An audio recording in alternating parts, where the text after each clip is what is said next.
Welcome to the Daily Pop-Off for Thursday, November 14th, 2024. Jack here with you.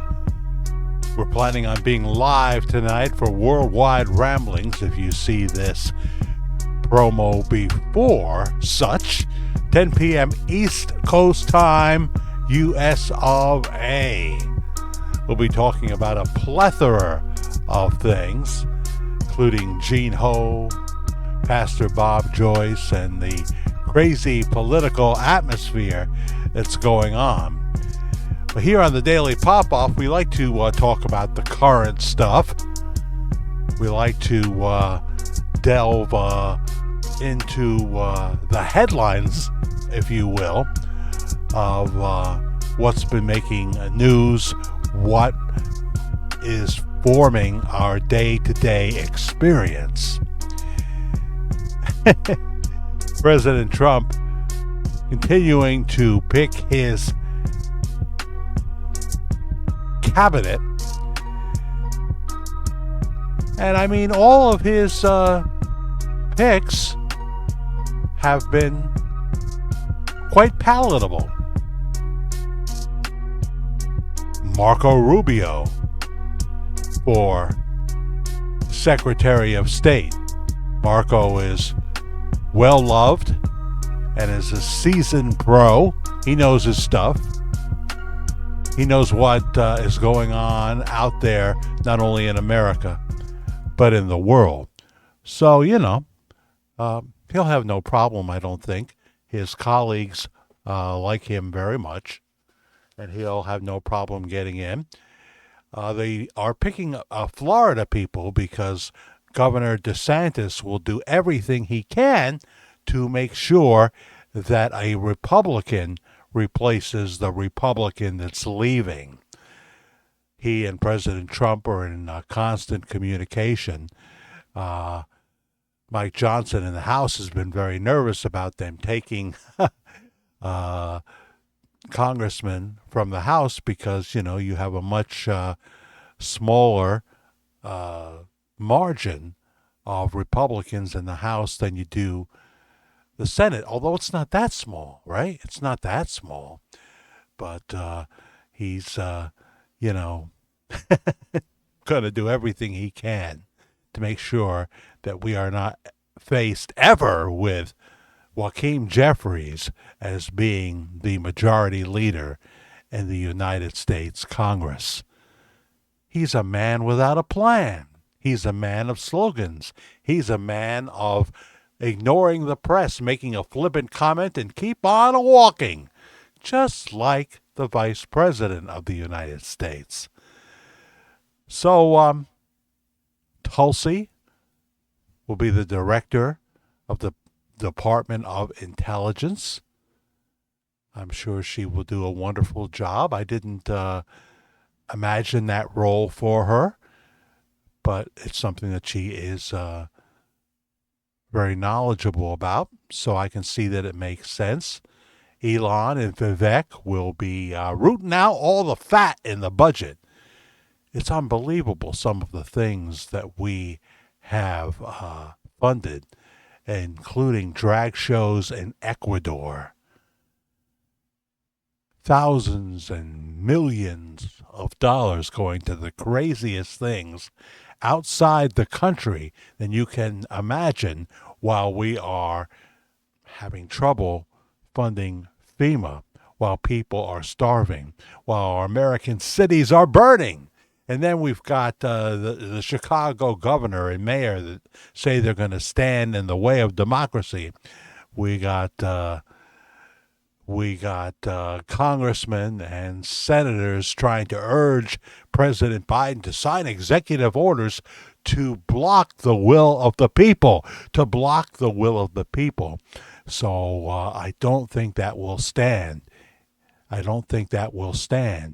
As we all know, when Biden sat down at the desk, within 20 minutes, he had wiped out all the progress that President Trump had made. But these people that advise him, he himself do not seem to have the best interest of America in their minds. They have their personal power, their agenda, which has been rejected by the American people. 3 in 4 people thought that the country was going in the wrong direction. So, yeah, we'll talk more about that on our next Homage to Rush. And I hope you will watch the Homage to Rush shows. So everything was going well with President Trump-elect's choices. That yesterday afternoon, in pure Trump style, he threw a curveball that had even the conservatives, gasping. Matt Gaetz for Attorney General. Nobody saw that coming. At least nobody I heard.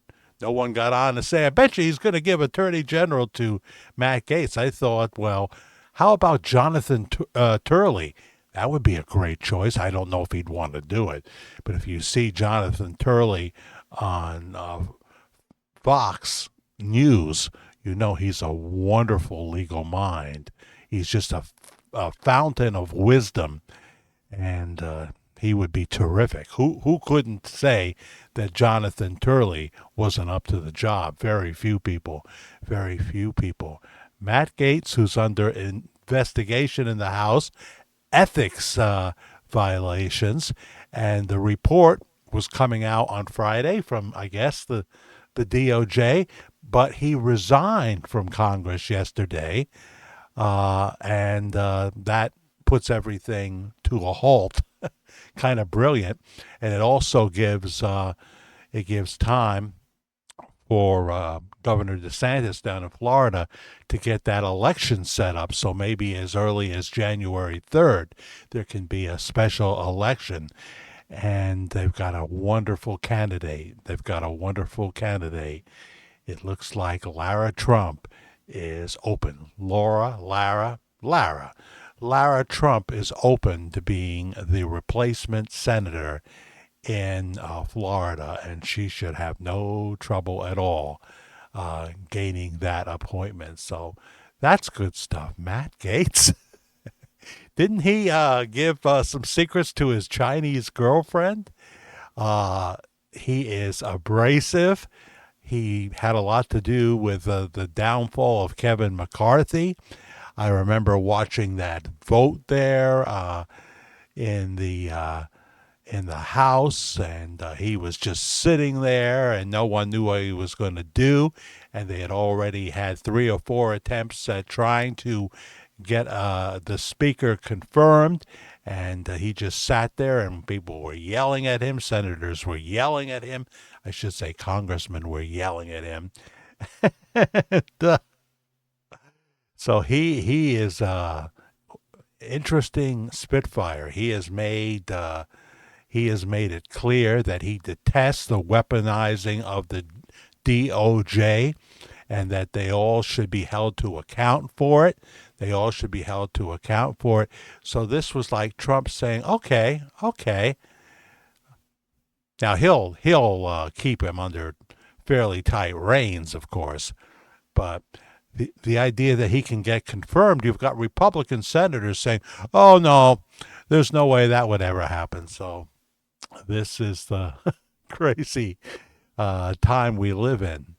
I guess he can be acting Attorney General for a long time, but they'll want to do that confirmation hearing lickety split, and I don't know what's going to happen. So this is pure unpredictable Donald Trump, and that's what you get when you elect Donald Trump. He will please you. He will correct all the garbage, the real garbage of the Biden-Harris administration, but he will do it in his own style. there just has to be that realization that Trump didn't get elected by being just another inside politician. We love him because he does have that unpredictable quality to him. He is fearless. He never stops. He is the ultimate Energizer bunny. And behind him now is J.D. Vance. J.D. Vance. And they don't think about that, because they do. They do. But they're like spoiled brats now. So just wanted to pop on, talk a little bit about what's been happening. Seems a little more quieter today on this Thursday, November 14th. We've got a number of videos coming out in the next 24 to 36 hours. But we'll be live tonight, 10 p.m. East Coast time for Worldwide Ramblings. Not really warming up here, but I have to be honest, I'm wearing my shorts, the longer type cargo shorts. But I got my hoodie on. Apparently that's popular. Yeah, we're excited to join you tonight. Been watching Gene Ho from in front of his pool. He's a wild man. He truly is. Bob Joyce, when it came time for the dress up at Mar-a-Lago, was dressed very similar to how Elvis dressed in a movie. You can see that in our thumbnail. Nevertheless, no matter what happens, we've seen America go in a positive direction here in 2024. I don't think the country could have survived President Kamala Harris. She wouldn't go on Joe Rogan because she couldn't do 3 hours, and she didn't want to be asked about how she kept people in prison, black men, for marijuana use past their sentencing time. He was going to ask some questions. Talk to you tonight at 10. Bye-bye.